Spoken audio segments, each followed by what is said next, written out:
Hello students, हम hello arenes के electrophilic substitution reaction की चर्चा कर रहे हैं, जैसे क्लोरोबेंजीन का इलेक्ट्रोफिलिक सब्स्टिट्यूशन।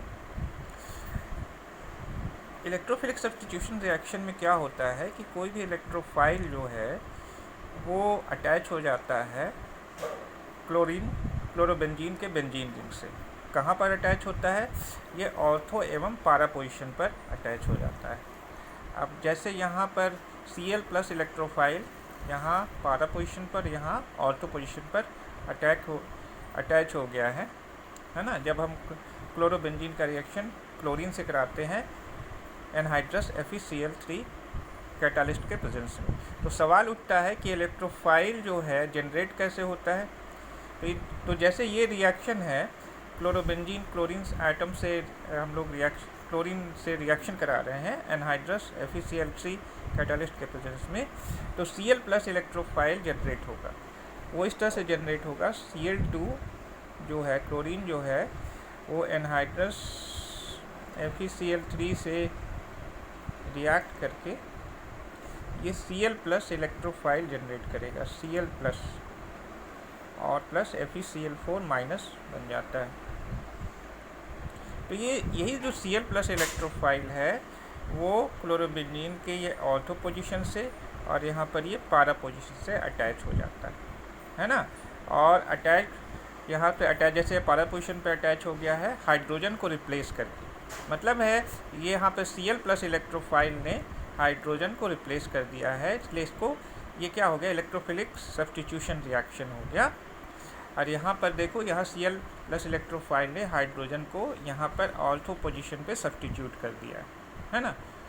तो इस तरह से इलेक्ट्रोफिलिक सब्स्टिट्यूशन रिएक्शंस होते हैं। अब जैसे नाइट्रेशन में आप देखो, नाइट्रेशन में क्या होता है कि यहाँ जैसे क्लोरोबेंजीन है, ये रिएक्शन कर रहा है कॉन्क HNO3 और कॉन्क H2SO4 के मिक्सचर से, तो इसमें NO2 प्लस इलेक्ट्रोफाइल जनरेट होगा।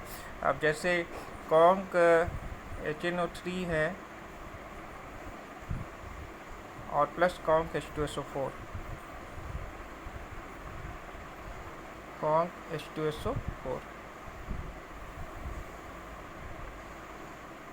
H2SO4, तो ये जब दोनों रिएक्शन करेंगे तब ये जो बनता है ये NO2 प्लस इलेक्ट्रोफाइल बनता है, ठीक है, plus HSO4 minus plus H2। तो ये जो NO2 प्लस इलेक्ट्रोफाइल है वो क्लोरोबेंजीन के ऑर्थो एवं पारा पोजीशन से अटैच हो जाता है, और ये सब्स्टिट्यूट किसको करता है, रिप्लेस किसको करता है, यहाँ से हाइड्रोजन को और यहाँ से भी हाइड्रोजन को। तो जैसे इसने ऑर्थो पोजीशन से हाइड्रोजन को रिप्लेस किया तो ये क्या बन गया, 2-क्लोरो-नाइट्रोबेंजीन। अब इसने पारा पोजीशन से रिप्लेस किया तो ये क्या बन गया, 4-क्लोरो-नाइट्रोबेंजीन, ठीक है। तो इस तरह से ये प्रोडक्ट्स इलेक्ट्रोफिलिक सब्स्टिट्यूशन रिएक्शन होते हैं। उसी तरह से एक इम्पॉर्टेंट इलेक्ट्रोफिलिक सब्स्टिट्यूशन रिएक्शन है जिसको हम लोग फ्रीडल-क्राफ्ट रिएक्शन कहते हैं। फ्रीडल-क्राफ्ट रिएक्शन में दो तरह के होते हैं, एक एल्काइलेशन होता है, एक एसाइलेशन होता है। एल्काइलेशन में क्या होता है कि जब क्लोरोबेंजीन के को जो है हम लोग कोई अल्काइल हैलाइड जैसे क्लोरोमीथेन हो गया के साथ हम लोग रिएक्शन कराते हैं एनहाइड्रस एल्युमिनियम क्लोराइड कैटालिस्ट के प्रेजेंस में, तो ये जो बन जाता है अल्काइल बेंजीन का निर्माण होता है, ठीक है। तो ये फ्रीडल-क्राफ्ट एल्काइलेशन रिएक्शन, इस टाइप का जो रिएक्शन है वो फ्रीडल-क्राफ्ट एल्काइलेशन रिएक्शन कहलाता है। अब जैसे इसका एग्जांपल ये रिएक्शन है, जैसे इसमें देखो ये क्लोरोबेंजीन रिएक्शन करता है क्लोरोमीथेन से in presence of anhydrous AlCl3 catalyst, तो ये बन जा रहा है 2-क्लोरोटॉल्यूइन प्लस 4-क्लोरोटॉल्यूइन। यहाँ पर क्या होता है कि CH3 प्लस इलेक्ट्रोफाइल क्रिएट होता है, CH3Cl और प्लस एनहाइड्रस AlCl3 के रिएक्शन से, तो ये बन जाता है CH3 प्लस इलेक्ट्रोफाइल क्रिएट होता है, ठीक है, और प्लस AlCl4 माइनस। तो ये जो इलेक्ट्रोफाइल है CH3 प्लस है ना, ये जो इलेक्ट्रोफाइल जो बनता है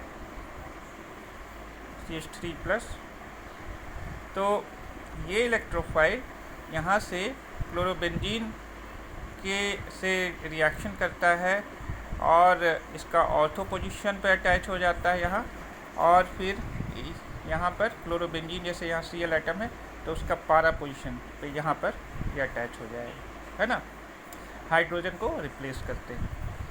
तो इस तरह से ये रिएक्शन होता है। दूसरा एक इसी में एक इम्पॉर्टेंट रिएक्शन है, वो है फ्रीडल क्राफ्ट एसाइलेशन रिएक्शन। इसमें क्या होता है कि क्लोरोबेंजीन किससे रिएक्शन करता है? एसाइल क्लोराइड से, जिसको हम लोग एसिड क्लोराइड्स भी कहते हैं। और इसमें भी उसी लेविस एसिड का प्रेजेंस जरूरी है, जैसे एनहाइड्रस AlCl3 कैटालिस्ट। तो इसमें क्या बन जाता है? एराइल कीटोन्स जैसे एस्टोफिनोन का फॉर्मेशन होता है। अब जैसे इसमें देखो ये क्लोरोबेंजीन है, जैसे एक एसाइल क्लोराइड का एग्जांपल ये हो गया इथेनॉइल क्लोराइड, जिसको एसिटाइल क्लोराइड कॉमन नेम में कहा जाता है। और तो ये बन जाता है 2-क्लोरोएस्टोफिनोन और प्लस 4-क्लोरोएसिटोफिनोन। 4-क्लोरोएसिटोफिनोन मेजर प्रोडक्ट होगा क्योंकि इसमें क्लोरीन और COCH3 ग्रुप के बीच में डिस्टेंस ज़्यादा है और रिपल्शन कम होता है।